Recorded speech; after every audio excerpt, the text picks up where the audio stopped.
हाँ बच्चों, उसमें कनेक्टिविटी ढंग से नहीं आ रही थी, तो मैं एक बार तुम्हें फिर क्लियर कर देती हूँ, है ना। अब यूट्यूब में डाउनलोड कर देंगे। वैद्युत आवेश और वैद्युत क्षेत्र। सबसे पहले आता है आवेश क्या है, कि हमने क्या किया, ऐसे हिलाया, ये दिख रहा होगा। हाँ दिख रहा है। हाँ, हमने ये उठाया तो ये रोए से उठते हैं। हम ये करेंगे, चार्ज चल रहा है, ये विद्युत धारा का प्रवाह हो रहा है। इसी तरह से हम रेशम को में जब कांच को रगड़ते हैं तो क्या होता है, उसमें भी आवेश इधर से उधर जाते हैं। और क्या करते हैं, कभी कभी हम कंघी रगड़ रहे हैं उसमें ऊन में, और उसके बाद कागज पे लगा रहे हैं, और कागज पे टुकड़े वो खुद ब खुद आगे चिपक जा रहे हैं। वो क्यों हो रहा है, क्योंकि चार्ज चल रहा है, आवेश चल रहा है, और आवेश के प्रभाव को हम क्या कहते हैं, विद्युत धारा। अब होता क्या है, जब हमने कांच को रेशम में रगड़ा तो क्या हुआ, रेशम से जो इलेक्ट्रॉन है वो रेशम से इलेक्ट्रॉन यानी ऋणावेशित कण उसमें आ गए, कांच में आ गए। जब रेशम से इलेक्ट्रॉन निकलते हैं यानी ऋणावेश उसमें कम होता है। ऋणावेश कम होना मतलब ऋणावेश का बढ़ना। कोई चीज़ ऋणावेशित कण लेती है, ऋण आवेश लेती है, तो इसका मतलब उसमें निगेटिविटी ज़्यादा हो रही है, वो ऋणावेशित हो रही है। कोई चीज़ ऋणावेशित ऋण पार्टिकल कम कर रही है, ऋण आवेश कम कर रही है, उससे जा रहा है, इसका मतलब वो धनावेश उसमें बढ़ रहा है। तो इसी तरह से रेशम से क्या होते हैं, कुछ इलेक्ट्रॉन निकलते हैं और कांच में चले जाते हैं। जब रेशम से इलेक्ट्रॉन निकलते हैं, इलेक्ट्रॉन ऋणावेशित कण है, तो उससे ऋणावेश कम होता है, इसका मतलब वो धनावेशित हो जाती है, दूसरे पर ऋणावेश आ जाता है उतना ही, और इसका मतलब चार्ज इधर से उधर चल रहा है, और इस चार्ज के प्रवाह को हम क्या कहते हैं, विद्युत धारा। तो ये हो गया धनावेश और ऋणावेश। अब एक चीज आती है मूल आवेश। अब इसमें जैसे तुम्हें मैंने पहले ही बताया था, पर कनेक्टिविटी नहीं आ रही थी, कि यहाँ पे क्या है, प्रोटॉन न्यूट्रॉन न्यूक्लियस के अंदर है और इलेक्ट्रॉन चारों तरफ घूम रहे हैं। जितना धनावेश प्रोटॉन पे है उतना ही ऋणावेश यहाँ बाहर चल रहा है, इसलिए हम क्या कहते हैं, परमाणु विद्युत उदासीन है। तो धनावेश मतलब मेनली तुम ये समझे कि धनावेश मतलब, ऋणावेश मतलब इलेक्ट्रॉन की अधिकता। अगर हम किसी को इलेक्ट्रॉन देते हैं, ऋणावेशित कण देते हैं, इसका मतलब वो ऋणावेशित वाला भाग उसमें बढ़ रहा है। अगर कोई इलेक्ट्रॉन छोड़ता है, इलेक्ट्रॉन में कमी होती है, ऋणावेश बाहर जा रहा है, इसका मतलब धनावेशित हो रहा है, उसमें धनावेश भाग बढ़ रहा है। तो अब आता है मूल आवेश। मूल आवेश मतलब वो कम से कम आवेश जो हम किसी वस्तु को दे सकते हैं, वो होता है ई। हम कैसे देंगे आवेश, या तो हम ई देंगे, या ई का दुगना देंगे, या ई का तिगुना देंगे, या ई का 4 गुना देंगे, चाहे प्लस में दें या माइनस में दें। तो सबसे कम आवेश हम दे सकते हैं ई, जो इलेक्ट्रॉन का आवेश होता है, इलेक्ट्रॉन के आवेश के बराबर होता है, और इसको हम न्यूनतम आवेश जो हम किसी को दे सकते हैं उसको हम मूल आवेश कहते हैं। हम आवेश को बच्चों ऐसे नहीं दे सकते कि हम भिन्न में दे दें कि 3/4 ई, या 1/2 ई, या 0.5 ई, या 2.5 ई। तो किसी भी उसको हम आवेश जब ट्रांसफर कर रहे हैं तो ना भिन्न के रूप में कर सकते हैं, ना दशमलव के रूप में कर सकते हैं, सिर्फ पूर्ण गुणज के रूप में ही आवेश एक वस्तु से दूसरी वस्तु को दिया जा सकता है। और इसको हम कहते हैं आवेश का क्वांटीकरण, कि आवेश केवल पूर्ण गुणज के रूप में ही आदान प्रदान किया जा सकता है, भिन्न के रूप में नहीं। अब आता है कूलम का नियम। जैसे तुमने पढ़ा था कि हम न्यूटन का गुरुत्वाकर्षण नियम क्या कहता है, F = G m1 m2 r²। कि एक वस्तु है, मेरा द्रव्यमान m1 है, तुम्हारा द्रव्यमान m2 है, हमारे बीच में दूरी r है, तो हमारे बीच में कितना आकर्षण बल लगेगा, इतना। जहां क्या है, छेद समय, ये क्या था, ये सार्वत्रिक गुरुत्वाकर्षण नियतांक है, जिसकी मान बहुत कम होता है।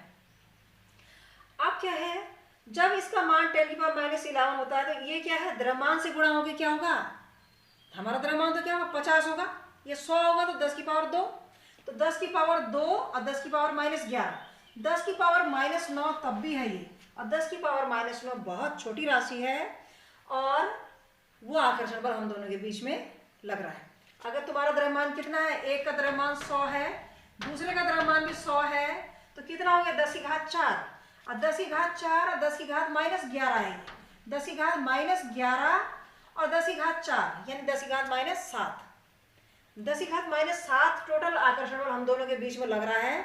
और 10⁻7 मतलब बहुत छोटी राशि, और उतना कम बल जब लगेगा तो हम आपस में नहीं चिपक पाते, हम एक दूसरे के बीच में आकर्षण बल का अनुभव नहीं कर पाते, जबकि हमारे और तुम्हारे बीच में भी आकर्षण बल लग रहा है, जो न्यूटन के गुरुत्वाकर्षण लॉ कहता है।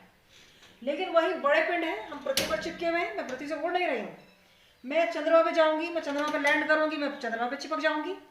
वहां भी मुझे चंद्रमा पे चिपक जा रही हूँ, क्योंकि चंद्रमा मुझे अपने आकर्षण बल से खींच ले रहा है, तो वहां भी मैं क्यों चिपक जा रही हूँ? यहाँ पे तो हम नहीं चिपक रहे।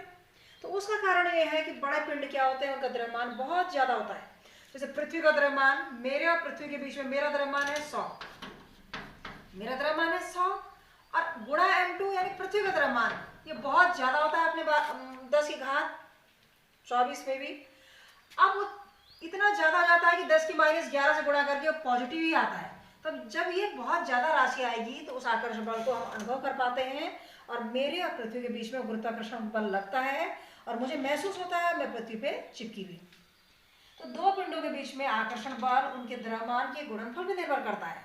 हमारे तुम्हारे बीच में इस दुनिया का, इस पूरे ब्रह्मांड का हर पिंड एक दूसरे को आकर्षित कर रहा है न्यूटन के हिसाब से, लेकिन हमारे तुम्हारे बीच में वो आकर्षण बल महसूस नहीं हो पा रहा, क्योंकि हम दोनों के द्रव्यमान इतने ज्यादा नहीं है कि 10 ये सार्वत्रिक गुरुत्वाकर्षण नियतांक को कैंसिल कर पाए। लेकिन हमारे और सूर्य के बीच में, या हमारे और चांद के बीच में, हमारे पृथ्वी के बीच में वो महसूस हो रहा है, क्योंकि वो राशि कितनी हो जा रही है, 10 की घात 26 हो जा रही है, और 26 - 11 तक कितना हो रहा है, 26 - 11 कितना हुआ, 15। हाँ, वो +15, 10 की घात +15 तब भी रह रही है, जो अपने आप में बड़ी राशि है। इतना बल हमारे पृथ्वी के बीच में लग रहा है तो हम पृथ्वी पे चिपके हुए, जबकि हमारे तुम्हारे बीच में माइनस में लग रहा था, क्योंकि ये सार्वत्रिक गुरुत्वाकर्षण नियतांक के कारण नेगेटिव आ रहा था, वो माइनस में था 10 की घात। उसके बाद क्या हो रहा था, बहुत कम था, तो हम उसे महसूस नहीं कर पा रहे थे। ठीक इसी तरह से कूलम ने, ये तो पिछले साल का हो गया 11th का, कूलम ने नियम दिया जिसे हम कहते हैं कूलम का नियम, जो क्या है, ये दो किसी भी पिंड के बीच में लगता था, न्यूटन का गुरुत्वाकर्षण नियम। और कूलम का नियम क्या होता है, दो आवेशों के बीच में लगता है। उन्होंने क्या कहा, अगर दो आवेश हमारे पास हैं Q1 और Q2, उनके बीच की दूरी क्या है, r, तो इन दोनों आवेशों के बीच में लगने वाला आकर्षण बल या प्रतिकर्षण बल, क्योंकि दोनों प्लस हैं तो प्रतिकर्षण, दोनों माइनस हैं तो प्रतिकर्षण, एक प्लस है दूसरा माइनस है तो आकर्षण। तो दो आवेशों के बीच में क्या लग रहा है, आकर्षण भी लग रहा है, प्रतिकर्षण भी बल। तो उन्होंने क्या कहा कि दो आवेशों के बीच में लगने वाला आकर्षण या प्रतिकर्षण बल उनके गुणनफल के अनुक्रमणपाती होता है, इसी तरह से, यानी F प्रोपोर्शनल Q1 गुणा Q2, और उनके बीच की दूरी के यानी r के वर्ग के r² के व्युत्क्रमानुपाती होता है, यानी F प्रोपोर्शनल 1/r²। इसका मतलब दोनों के बीच की दूरी बढ़ेगी तो बल घटेगा, और दोनों के बीच की दूरी घटेगी तो बल बढ़ेगा। दोनों को हमने कंबाइन कर दिया तो हमारे पास ये आ गया, यहाँ से F proportional Q1 × Q2/r²। Proportional sign हटाएंगे तो कांस्टेंट लगाएंगे k, F बराबर k Q1 Q2/r², और ये क्या है, कूलम का नियम है, जहाँ k एक नियतांक है जिसका मान होता है 1/4πε0। पाई का मान तुम जानते हो, ε0 कांस्टेंट है, इसका मान होता है 8.85 गुणा 10 की -12। आगे चल के बहुत तुम्हें याद भी हो जाएगा धीरे धीरे, और दिए भी रहते हैं, और इसे हम कहते हैं निर्वात की विद्युतशीलता।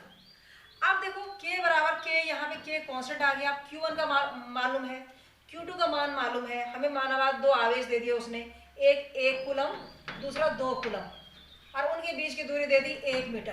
तो बल कितना लगेगा, F, इसलिए F बराबर कितना लगेगा, 1 गुणा 2 बटे उनके बीच की दूरी 1 का वर्ग इंटू 1/4πε0 k, और इस k का मान एक कांस्टेंट है, 9 गुणा 10 की घात 9 होता है।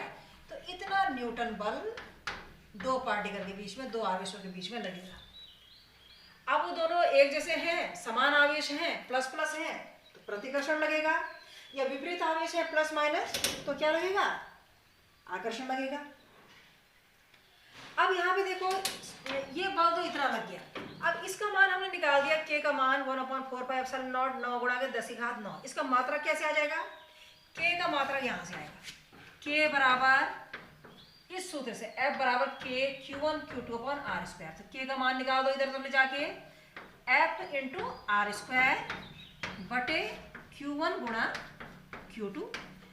F का मात्रक क्या है, न्यूटन, R का मात्रक मीटर स्क्वायर, Q का मात्रक कूलम, इसका मात्रक भी कूलम, तो इसका मात्रक क्या हो गया, कूलम स्क्वायर।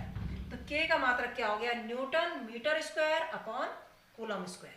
तो के का मान कितना हो गया, 9 गुणा गए 10, के का मान कितना हो गया 9 गुणा गए 10 की घात 9 newton metre square upon coulomb square. ये इस कांस्टेंट का मान है। इसी तरह एप्सिलॉन नॉट का मान भी निकाल दोगे तुम।